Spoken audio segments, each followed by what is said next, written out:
We have so many stories in our lives, but our stories are not always heard. On the Hear My True Story podcast, we tell our own true stories. Before the white car parked, our head teacher had scattered. Looking at him, I could only see his tie that was flying backwards, waving at us, and he disappeared in thin air. I want to share my life story. I want to share my voice with the people because I know that just a small joke I can tell through this podcast, it will make someone smile.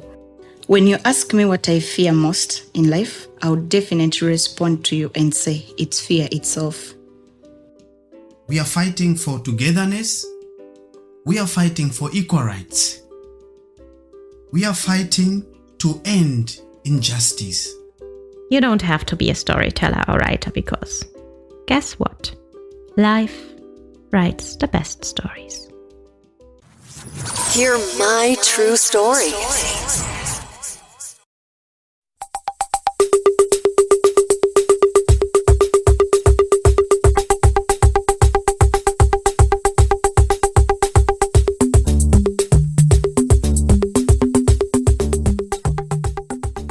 Welcome to Hear My True Story Kampala Season 1, where we tell true stories and have conversations about real-life experiences with non-storytellers and storytellers from Uganda. Hear My True Story Kampala is a joint project between Hear My True Story podcast and Omuti Creative, an organization in Uganda. Omuti Creative is an arts organization that provides safe and free learning spaces for creative arts, educational support, and cultural exchange opportunities to children and youths in Uganda.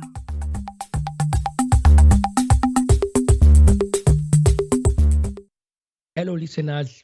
I would like to welcome you to our conversation with Zoe, the storyteller. Wow. I'm sure you listened to the story from Zoe. She was the director of these stories, working with people who are storytellers and those who are not storytellers to tell stories. And as Hear My True Story Project Kampala Season 1, we were so excited to work with Zoe as the director of the project in Kampala. Yes, Zoe, I would like to ask you, first of all, how are you? I'm doing great. I'm really fine. That's good. I would like you to introduce yourself to the listeners of our podcast, Hear My True Story, and then we go on like that. Okay, thank you. Hello, our listeners to the stories of Hear My True Story podcast. My name is Kayendeke Zoey Patricia. I am internationally known as Zoe the Storyteller. I'm a storyteller, I'm a poet, and I'm a theater maker and performer for both children and adults.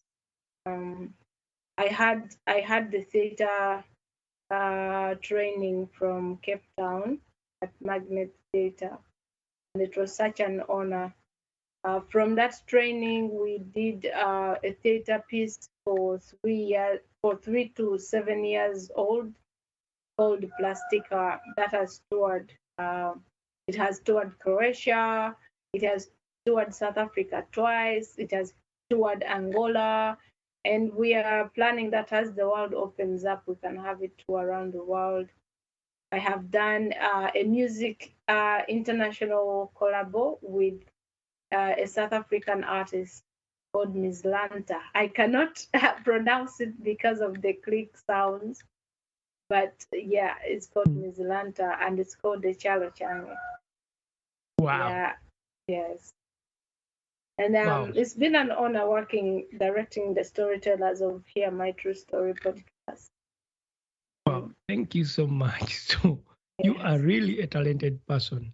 You're a storyteller, you're a musician, you're a theater maker. You work with children to tell stories. Yes. You work with children. How is it for you working with children in Uganda, you using art? Working with children in Uganda is it is quite difficult because of accessing children. And unlike I've seen organizations in South Africa where they have theaters for children. Children there have a right. As young as babies from 7 months, they have a right to theater. They have a right to entertainment, unlike here in Uganda. So here access and talking to parents to allow them bring in children. Like I told you, already the perspective they have about art is for the hooligans. So a parent might fear that, oh, my child going that direction. No, but again, you as the artist, you really have to talk to the parents and allow them. We had a studio that was recently closed because of COVID. We could not manage it. It was in Nigeria, a dance studio where we had children come over on certain weekends, and then we teach them storytelling. We teach them how to stand up for themselves. We teach them how to sing and dance, how to express themselves. And it was quite a good thing for the community. Amazingly, at first the community did not allow us, but then later they started to accept us, and the number of children kept growing and growing. Working with children in Uganda, I've been lucky to find audiences that are ready to receive me, like schools, local schools, and international schools.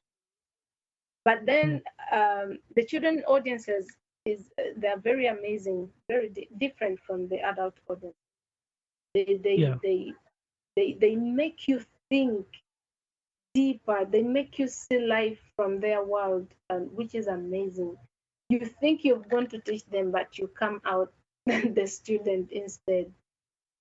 Yeah. So I feel like Uganda, we need to have this bit for children. To have our children have a right to theater, to entertainment, to dancing. So we need to see more organizations that are calling out for this and funding from our government or other organizations. Yes. Yeah, I see that. I mean, I really understand what you're saying. Like, for example, this partner organization, Omti Creative, that is working with children, and they also use art. Also, at the beginning, it was not easily accepted, but during COVID-19, many parents had to let their children come and just do art there because it was the only option for them to have their children to do. Then that brings another question. You, as an artist, how have you made it in COVID? How has it been for you during these times of corona virus? You know. First, the COVID times when we had just entered into that era, it was a very traumatizing thing. You know, being an artist, there's the way you think, there's the way you see things. It was emotionally, it was traumatizing because now you're held back. Our place is the stage. Our friend is the microphone. You know, you can't hear clappings anymore. You can't sing with the audiences anymore. So emotionally, it was draining and depressing. And then COVID did take a lot. Most of us artists, we earn big from international tours, and these were cancelled out, so it became hard to earn. Then there's rent, there's water, there's electricity bills, so it was really hard. At first, I moved in with my father. I went to my father's place, but as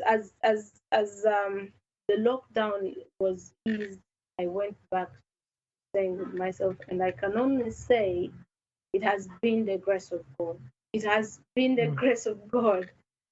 COVID has really hurt me where it really pains, because I still have a pending EP, a short album that I was working on, and I feel I've worked on it for now 2 years from the lockdown, from the time the lockdown started, because it needs funding, you know, and that has been really traumatizing for me as an artist. I felt like I'm not moving where I'm supposed to be moving. In Europe, in German, I talk about German because that's where I am. It was Yes. more of pushing for art to be done online. But I don't know about Uganda because I know internet is a big problem. I don't know, Yeah. was there option for online for you? Well, yeah, there were options online. There were calls online to attend workshops, to attend classes online. But that only was accessible by those who had internet. When you didn't have internet, you didn't have internet. Because, yeah, here internet is expensive. You know, now they increase. Before you know it, they are taxing the internet. The government is taxing the internet. So that means that the small bundles you've been getting cheaply, now it's now more expensive. So it was only accessed by those who had internet. There are times I had to go into debt because I had a conference online and I needed internet. Yeah. I can really understand that because I've lived in Uganda and I do also projects in Uganda. We are expected all the time to meet with people in Uganda online, but they tell us we can't today because there's no internet. No internet. The internet is closed. We no longer access it. Oh, yes. There's also that. Not like our Facebook. I don't know if our Facebook is still opened by the government, but it was made inaccessible to us. And yet, most people do work on Facebook. Yes. Yeah. Our audiences are on Facebook, you know? So it is such a limitation. Yeah. I can really see that. Yeah. But then, moving on from that, you are, you know, you directed storytellers, stories, true stories. Yes.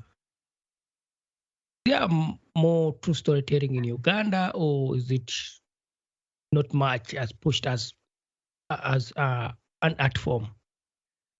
Oh, well, it is there, but in different forms, but not one where people meet and just tell stories. Or it is there, but in different forms. Like in which form? From journalism.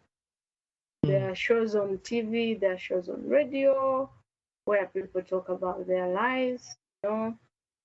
Facebook where people write about their lives, but the kind where there's like it's a meetup where people meet up and it is a true storytelling night.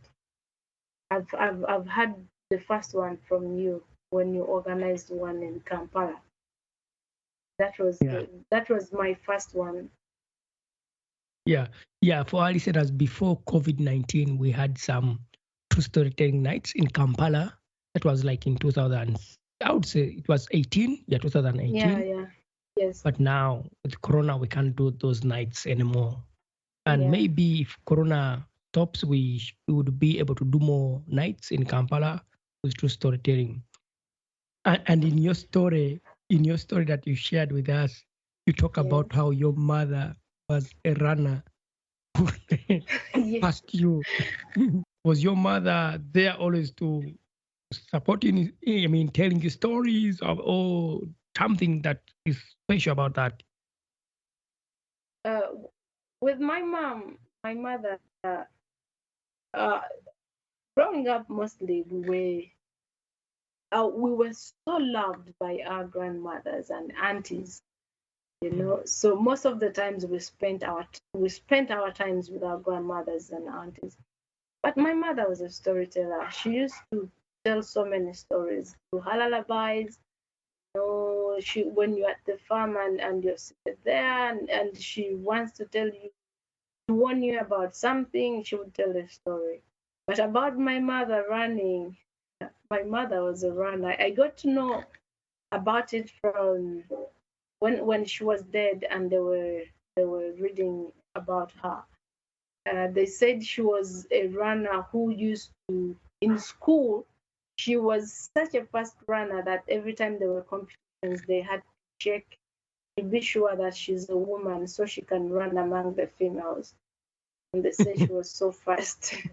I even remember one time my brother, who's late now also, he did something, and my mama told him to come so she can beat him, but he didn't want to be beaten, so he took off.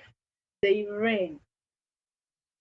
They say that she used to compete for the district in district level competitions, and she was such a fast runner that every time she was going to run, they had to check to be sure she's a woman, so she can compete with other females.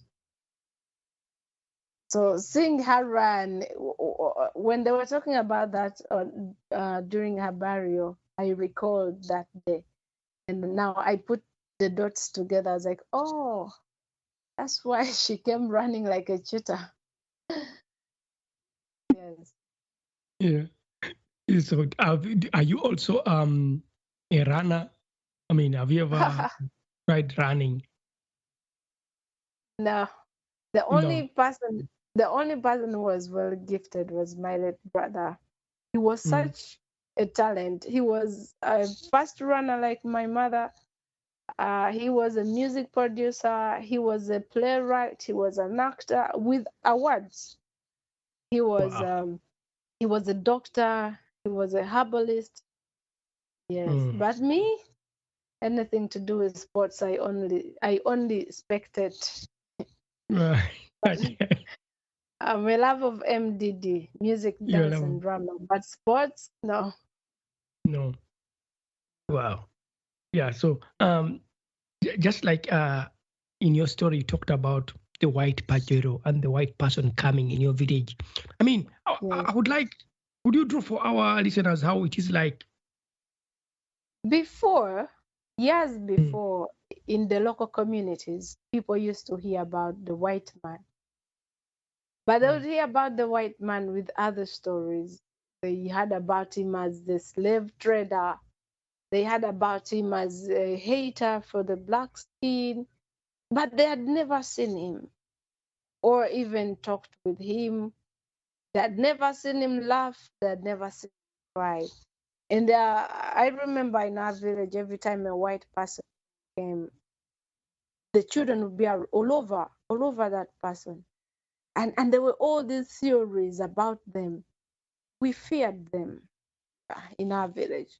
And then growing up, I come to the city and it's different. I meet them in the city.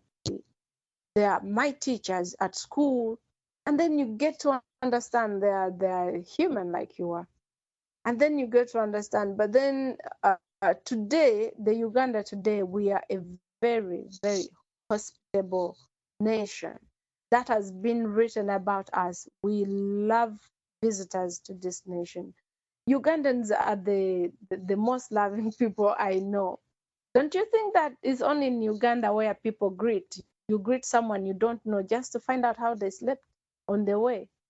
It is really true. It is true. It's only in this nation. Yeah, I'm in German right now. Yes. But I can tell you, I can pass someone I sleep with on the same apartment, and the only thing you can say, hello.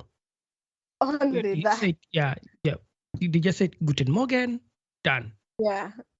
But here from our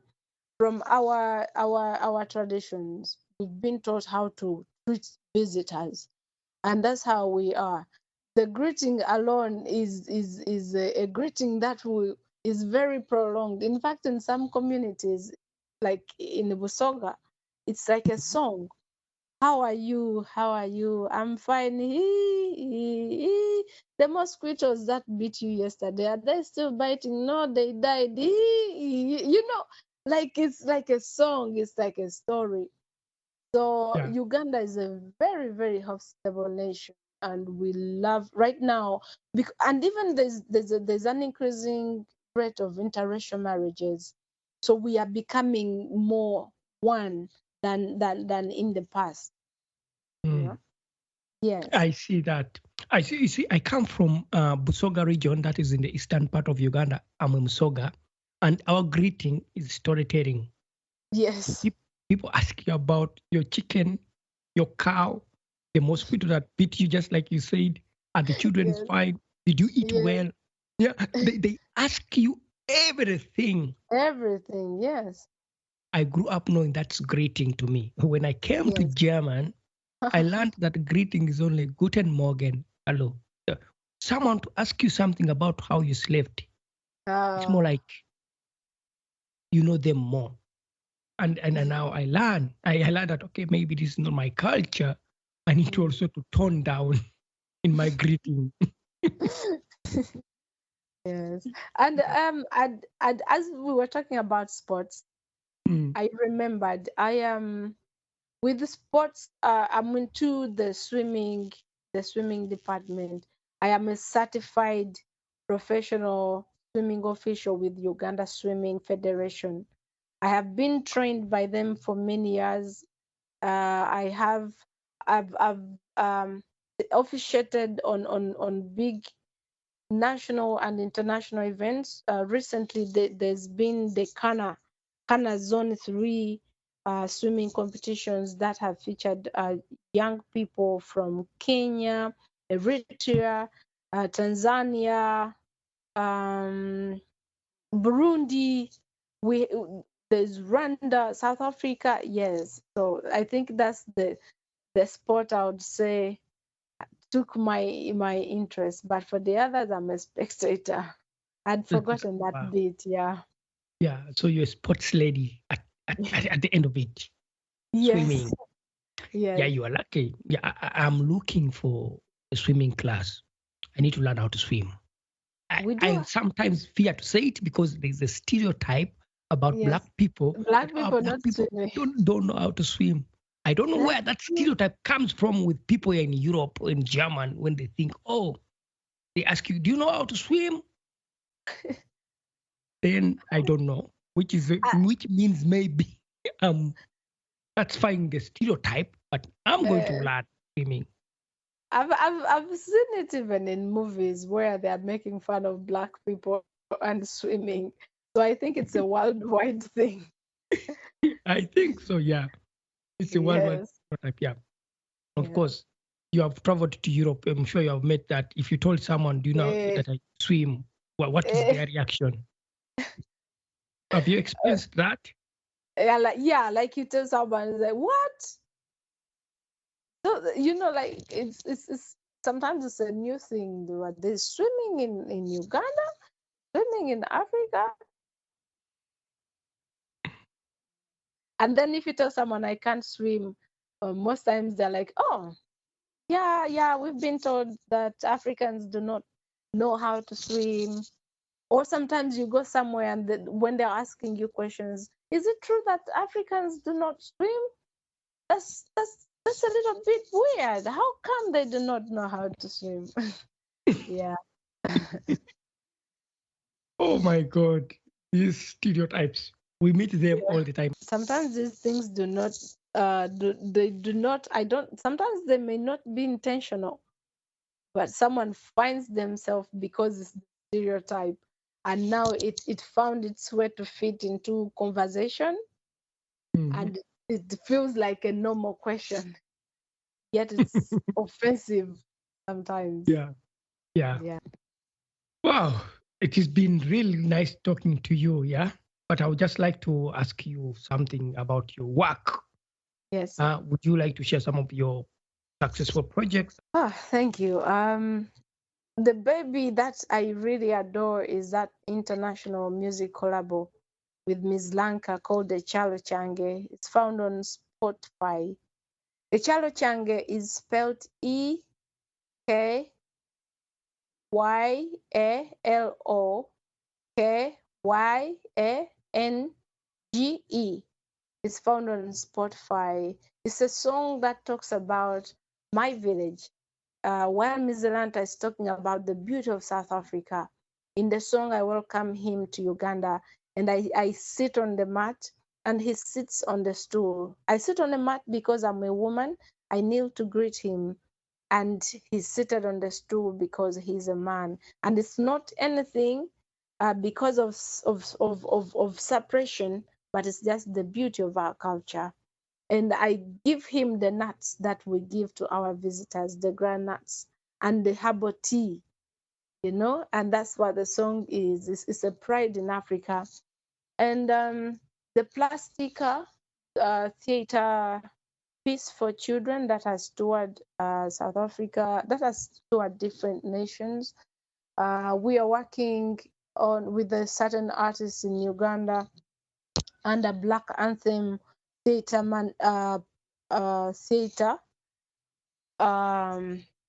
So we are working on theater for children, and hopefully we will have to do more workshops and bring in more artists who would love to do this for children, so we can have theater for children growing in Uganda, which is not there.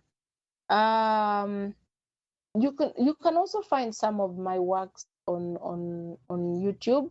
African Zoey. Zoey is spelled Zoey. Or you can hashtag African Zoey on social media or in Google. I am just hoping that EP, that short album, will come out because it has beautiful musical stories about my culture, the Bagwere people. It has Wow. it is about the life around us, love, searching for things that you can't find. It's really beautiful, and I look forward to having it finally in my hands as a baby. Wow. Yes. So that is the album you're working on. Would you please Yes. kindly repeat again the title of the album? The title of the album is Acre, My Acre. Home. How do you spell that? It is EIKA, Acre, My Home. Acre, My Home. Wow. Ibagwere. Yes. You Mugwere. No, we fused into the Bagwera and we took their languages, their accents, but I am a Munyole from Otaleja. Could you maybe share with the listeners which part of Uganda is that, the region, and what it is? I mean, the tribe and where they are found. Oh, Butaleja is found in eastern Uganda, a bit close to Busia. Busia is the border of Uganda and Kenya. Butaleja, the people of Butaleja are Banyole. The locals, though there are other tribes that have moved over there over time, but the Butaleja is known for Banyole. The Banyole people are known to be the growers of rice. It's their staple food, millet and sorghum. When you talk about them, the first thing people will say is rice. And then they're also known to be cursers, like they curse their prophets. When they say something, it will happen. But usually a curse is a negative blessing. So when they're angry and they said, this tree, you tree, I curse you, you won't have leaves again. That tree will never have leaves again. They're known for that. And they dance, their traditional dance is usually the shoulders. Instead of wiggling the waist, they shake their shoulders. I'm putting the information about Zoe's music, where you can find her on Spotify, where you can find her on YouTube, where you can find her on all social media platforms. Please just look at the podcast and you'll see the information and how to reach her. So you can reach Zoe the storyteller at gmail.com. It's also written on this podcast. Yeah. So Zoe, before we say bye to our listeners, is there anything else you would like to share with our listeners on our podcast that we may have not had a chance to talk about? That you say, I would like to share this with my listeners or my fans? Yeah. I just hope that they support us. They support the artists so that we can have our work out there. If only I could have. I've tried to apply for grants to have my music come out of studio, It is such a painful thing to me. And I would be so happy if I got the help I need towards that EP, so it can come out of studio and the world can hear it. I would be so happy. Thank you for inviting me. And thank you also for allowing to be a guest on this podcast and also working with the storytellers in Uganda and also non-storytellers in Uganda. These stories were directed by Zoey the Storyteller. Audio production for the stories was done by Adnan Singh Kumba. Many thanks to our project coordinator Nicholas Kayiwa and all the storytellers of Hear My True Story Kampala Season 1. For more stories, please visit hearmytruestory.com. For more information about Umuti Kreativ, visit umutikreativ.com or send an email to info@umuti.org. Thank you for listening. Thank you for listening to our podcast, Music by Edwin Matovo, hosted and produced by Otako. Subscribe to our podcast for more stories and visit us on our website, hearmytruestory.com, for more stories. All the links are listed in the show notes of this podcast.